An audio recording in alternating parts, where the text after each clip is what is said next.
Assalamualaikum warahmatullahi wabarakatuh. Kami dari kelompok 1, saya Hana, Saya Andi Husnati Makaharudin. Dan saya Hesti Hijrayanti.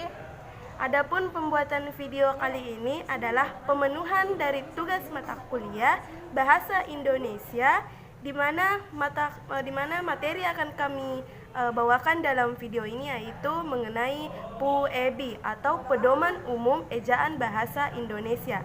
Untuk mengenal lebih jauh apa itu PUEB dan bagian-bagian yang terdapat di dalamnya, jangan lupa Like, Komen. dan subscribe.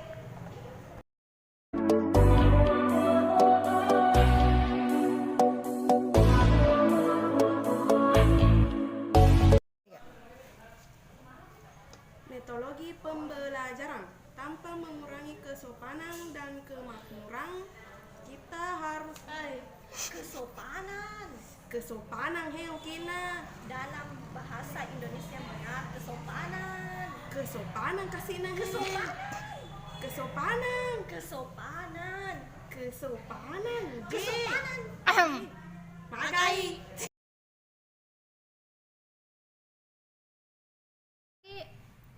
Ini kesopanan, nah bilang yang benar itu kesopanan pakai N. jika maka ada kesopanan le Kesopanan le gele N. Begini, teman-teman, sebenarnya ada cara-cara untuk bisa berbahasa Indonesia yang baik dan benar.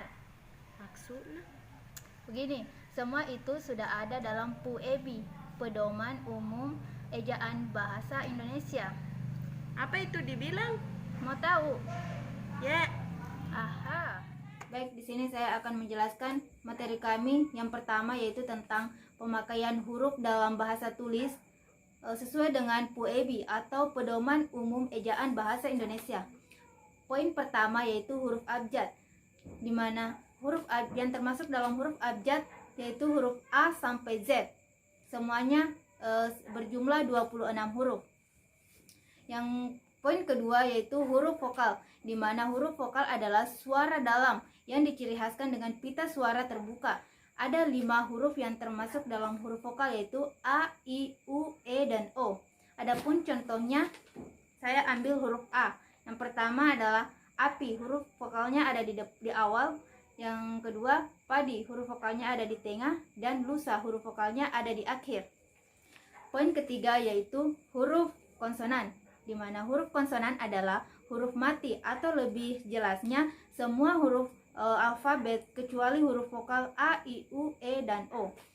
Yang termasuk huruf vokal adalah B, C, D, F, G, H, J, K, L, M, N, P, Q, R, S, T, V, W, X, Y, dan Z. Semuanya berjumlah 21 huruf. Adapun contoh dari huruf konsonan, yaitu saya ambil huruf B. Yang pertama bahasa, huruf konsonan berada di awal. Yang kedua sebut, huruf konsonannya berada di tengah. Dan adab, huruf konsonannya berada di akhir. Poin keempat yaitu huruf diftong. Huruf diftong adalah huruf yang mempunyai suatu intonasi huruf vokal khusus dan terbentuk atas gabungan 2 huruf vokal. Adapun yang termasuk huruf diftong yaitu AI, AU, EI, dan OI. Adapun contoh dari huruf diftong adalah saya ambil dari huruf AU. Yang pertama yaitu aurat, huruf diftongnya ada di awal. Yang kedua trauma, huruf diftongnya ada di tengah. Dan yang terakhir pantau, huruf diftongnya ada di akhir kata. Nah, selanjutnya poin kelima yaitu penggunaan penggabungan huruf konsonan. Dalam bahasa Indonesia, terdapat 4 penggabungan yang melambangkan konsonan, yaitu yang pertama KH, NG, NY, dan SY. Contoh dari penggabungan huruf konsonan adalah yang pertama KH, yaitu khusus, akhir, dan tarik. Yang kedua yaitu NG, ngurai, ngarai, bangun, dan senang. Yang ketiga NY, nyata, banyak. Akan tetapi setiap kata tidak ada yang berakhiran NY. Selanjutnya SY, syarat, musyawarah, dan arash. Nah,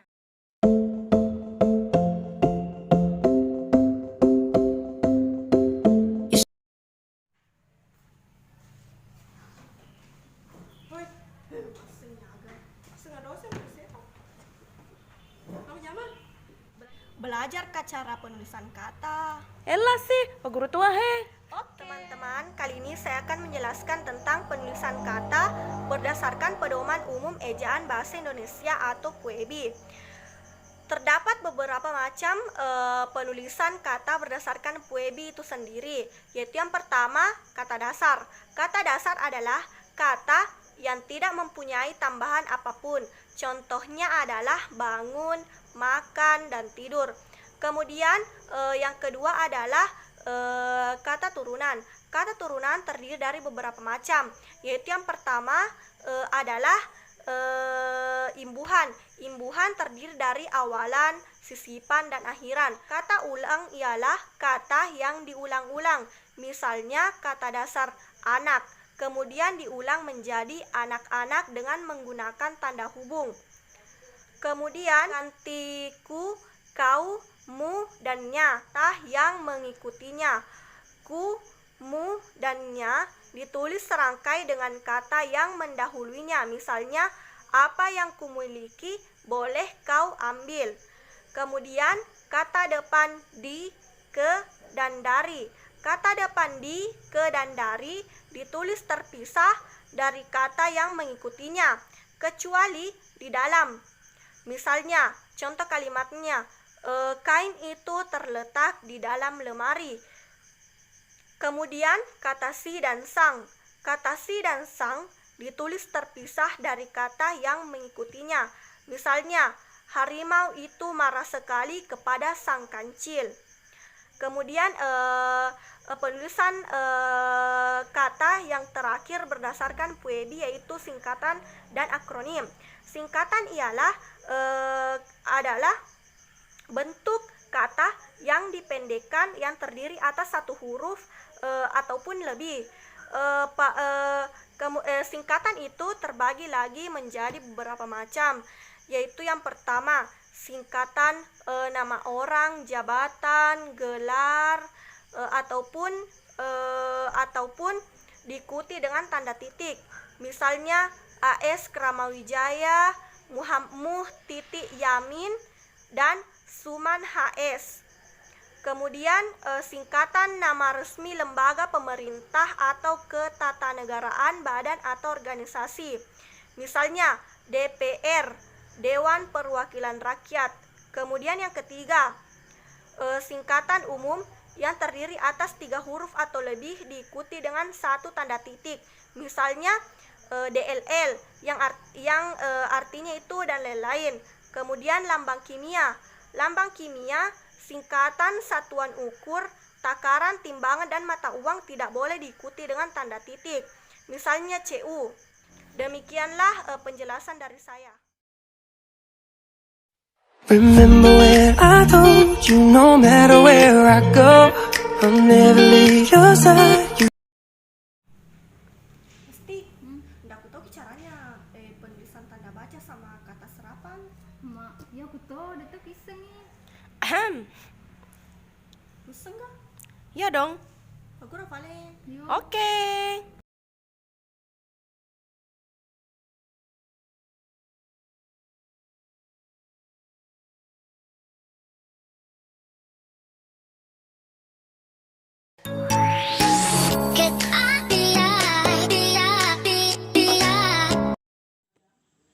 Oke, ketemu lagi dengan saya sebagai pemateri ketiga dari video presentasi ini. Nah, adapun materi yang akan saya bawakan kali ini yaitu penggunaan tanda baca dan juga penulisan unsur serapan. Nah, yang pertama yang akan saya jelaskan itu mengenai penggunaan tanda baca. Adapun pembagian dari tanda baca itu ada beberapa. Nah, yang pertama yang akan saya jelaskan di sini adalah tanda titik. Nah, titik ini berfungsi untuk mengakhiri suatu kalimat. Biasanya itu terdapat di akhir kalimat atau di akhir kata yang terdapat di akhir dalam satu kalimat. Nah, contohnya seperti ini. Dokter Hana mengobati Jungkook. Nah, setelah kata Jungkook itu ada tanda titik. Itu akhirnya setelah kata Jungkook itu kalimat ini berakhir. Maka akan ada kalimat baru lagi seperti itu. Kemudian tanda baca yang kedua. Tanda baca yang kedua itu tanda koma. Nah, di tanda koma ini dia berfungsi untuk memisahkan unsur-unsur dalam pemerincian atau pembilang. Memisahkan anak kalimat dan induk kalimat. Memisahkan petikan langsung dari bagian lain dalam kalimat. Contohnya itu seperti ini. Kemarin saya bermimpi bertemu Kim Taehyun, Min Yoongi, Jin Jungkook, dan member BTS lainnya. Pada bagian nama mulai dari Kim Taehyun sampai Jin Jungkook itu setiap nama menggunakan tanda koma karena memisahkan beberapa bagian. Kemudian tanda baca yang ketiga yaitu tanda seru. Tanda seru ini biasanya digunakan untuk kalimat seruan atau kalimat perintah. Contohnya seperti ini. Jangan memukul dia, tanda seru. Di situ kata jangan memukul dia itu merupakan kata seruan atau kalimat seruan atau kalimat perintah. Kemudian tanda baca yang keempat itu titik koma. Nah, tanda titik koma ini berfungsi untuk memisahkan bagian-bagian kalimat yang sejenis atau setara. Contohnya seperti ini. Jungkook sedang bernyanyi, titik koma, saya sibuk menontonnya, titik koma, ibu sibuk memanggil saya di dapur, titik. Nah, setelah beberapa bagian kalimat itu ada tanda titik koma, artinya dia memisahkan beberapa bagian dalam satu kalimat. Kemudian tanda titik yang kelima yaitu tanda titik dua. Nah, tanda titik dua ini berfungsi untuk biasanya itu terdapat pada kalimat yang di bawahnya itu ada beberapa bagian lagi, seperti cara-cara, di antaranya titik dua. Dia itu seperti memberikan beberapa bagian lagi di bawahnya. Contohnya itu seperti ini. Member BTS. Contohnya itu seperti ini. Member BTS terdiri dari titik 2, 1 RM, 2 Taeyong, 3 Jimin, 4 Jin, 5 J-Hope, 6 Suga, 7 Jungkook. Nah, setelah kata diantaranya itu masih ada beberapa bagian, itu disitulah titik 2 ini difungsikan. Kemudian tanda baca berikutnya itu tanda hubung. Nah, tanda hubung ini digunakan untuk menghubungkan beberapa kata. Bisa jadi kata itu berulang, makanya dia diberikan tanda hubung. Contohnya seperti ini. K tanda hubung poppers, dibaca K-popers karena dua kata ini sebenarnya memiliki arti yang berbeda, namun dihubungkan dengan menggunakan tanda hubung. Seperti anak, tanda hubung anak, dibaca anak-anak. Nah, seperti itu. Kemudian tanda tanya. Tanda tanya ini digunakan pada kalimat pertanyaan. Contohnya itu seperti ini. Apakah saya pernah bertemu Jungkook? Tanda tanya. Ya, kalimat seperti ini itu memberikan pertanyaan. Nah, setiap kalimat yang mengutarakan sebuah pertanyaan bukan pernyataan itu harus diakhiri tanda tanya, karena tanda tanya ini memiliki fungsi yang sangat besar. Dia mampu menjelaskan suatu kalimat. Makanya dia tuh sangat penting untuk digunakan di akhir kalimat. Dan masih banyak tanda baca lainnya yang digunakan dalam PUEB atau Pedoman Umum Ejaan Bahasa Indonesia.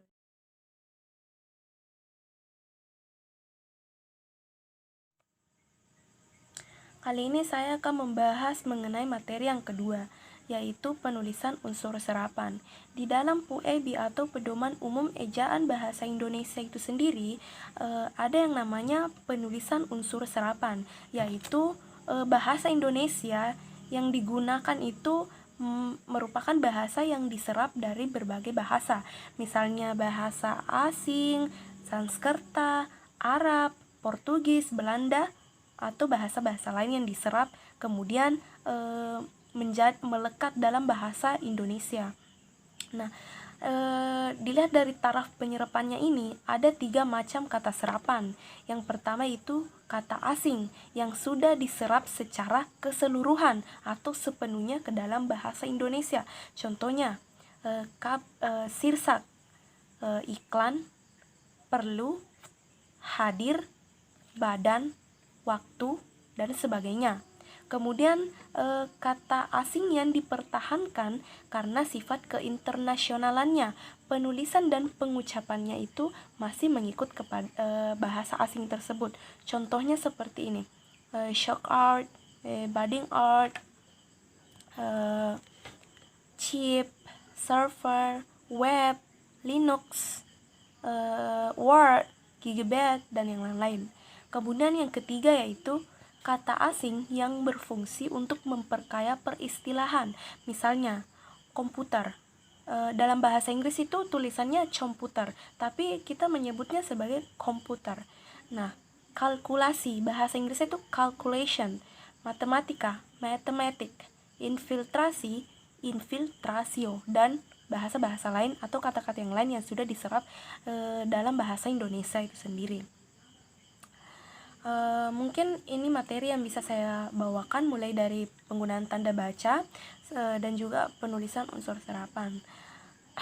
Bagi teman-teman yang ingin atau ada yang kurang dipahami, bisa bertanya secara langsung pada saat presentasi setelah pemutaran video ini. Mungkin itu materi dari saya. Terima kasih. Nah, bagaimana teman-teman? Kalian pasti sudah paham kan bagaimana dan apa materi yang kami bawakan mengenai PUEB itu sendiri. Mulai dari pemakaian huruf, penulisan kata, pemakaian tanda baca, dan penulisan unsur serapan. Bagi teman-teman yang masih belum paham atau punya tanggapan terhadap materi yang kami bawakan, kalian bisa menayangkannya langsung setelah penayangan video ini. Dan kurang lebihnya mohon dimaafkan. Dan terima kasih karena sudah menonton video kami. Billahi taufiq wal hidayah. Wassalamualaikum warahmatullahi wabarakatuh. Dadah.